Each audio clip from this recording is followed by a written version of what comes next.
Air Force Day. Indian Air Force Day is celebrated on October 8th every year. The motto of the Indian Air Force is Nabam Sparsham Deeptam, which literally means touch the sky with glory. Its primary mission is to secure Indian airspace and conduct aerial activities during armed conflicts within nation. Thank you.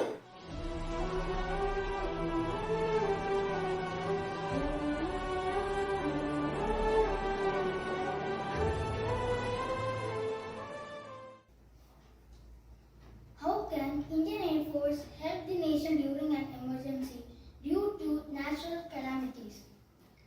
See, natural calamity means it can be due to flood or drought or earthquake, etc. etc. During flood and all, sometimes people will be entangled in some places where normal people cannot reach them. But in that stage, Air Force will come with food supplies, medicines, etc. through air by helicopter and drop them to the people. And sometimes people will be, those who are in danger, they will be helped by the Air Force by taking them out of that place to a safer place. What is your personal advice to the new generation?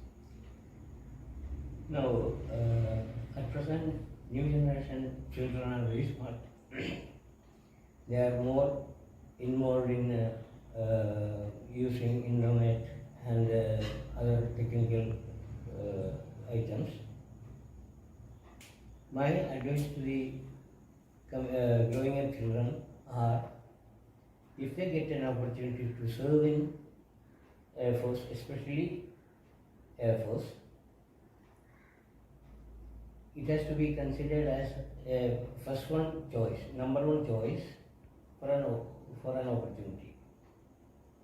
That is, once you are absorbed in Air Force, you will be given on training, everything will be given. You are just like a student, you are going to the Air Force, and there also for some time you will be a student, then only you will become an airman or air officer.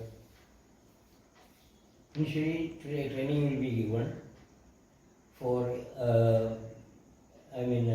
using the arms,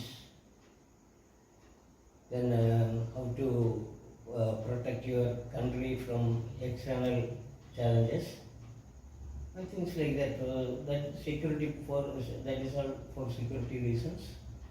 You cannot disclose everything. Once you join Air Force, you will come to know everything about Air Force. So my advice is that once you join Air Force, your life is secured. Your family's life also will be secured. Everything, they will take care of everything, you and your family. You will be given proper food, proper clothing, proper medication. One of the most proudest work in the world, to serve a country and to die as a soldier, dying for the nation. If you are smart enough, you can rise to top. There is no limitation for you. Please share your personal experience during your service in IA. See, I joined Air Force at the age of 18. When I was studying in the college, I joined Air Force, and it was a entirely different atmosphere I found in Air Force.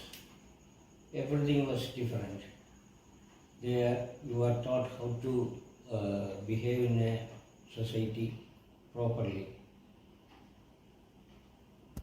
Training is given, that is how to march properly, how to salute properly, how to use firearms, and how to protect the nation's property, because Air Force has so many valuable equipments and other properties. So that has to be protected, people's money. So that has to be protected. They will teach you how to protect it.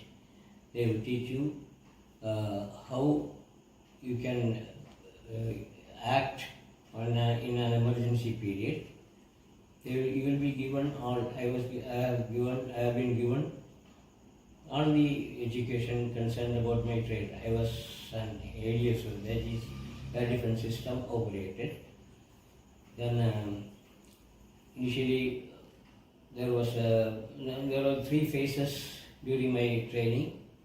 First phase was introduction to the Airforce, that is preliminary education.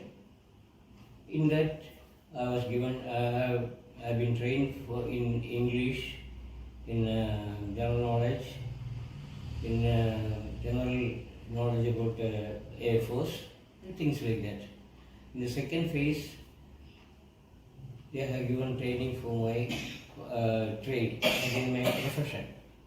As an ADSO, what are things we have to learn? That they are given, they are trained in electricity and magnetism, then radar equipment, then how to operate the radar system, and how to work in a radar section.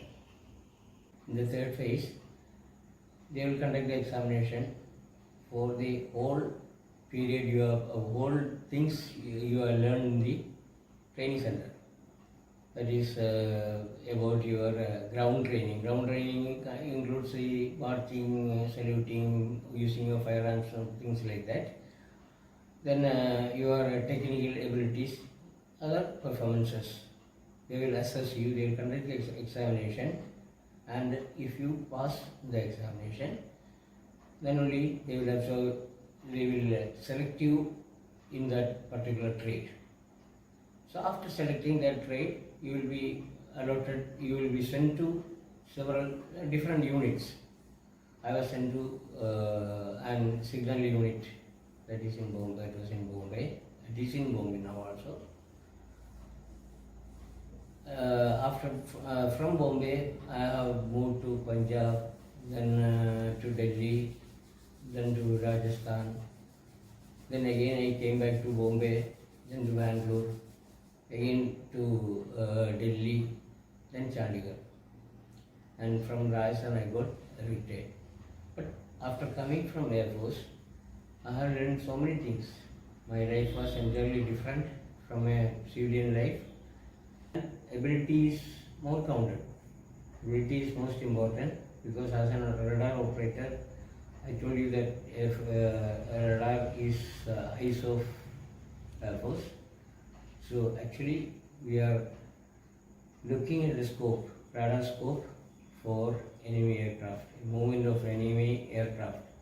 If it is in a border, so intrusion will be there from the enemies. You have to be very careful when you observe, because so many echoes will appear on the radar scope. That is the echoes from the hills and permanent objects like big buildings, like that, things that from cloud. And from that you have to identify a small moving object. So you have to be very careful, and during the 1 hour observation period, that means your duty period, you have to be glued on the scope. Any extra movement, any movement is observed, that will be passed to, that will be carried forward to other section where they can identify that movement. They can recognize the movement. Sometimes it may be an aircraft, our friendly aircraft, that means commercial flight. Sometimes it may be an intrusion by the enemies. So in that case, the authorities will take appropriate actions. And my life was very secure during my service life. I was totally happy, and I advise you all, if you get an opportunity, join Airforce or any armed forces to serve the country. Thank you. On behalf of Tiny Tots family, Thank you, sir, for spending your valuable time with us.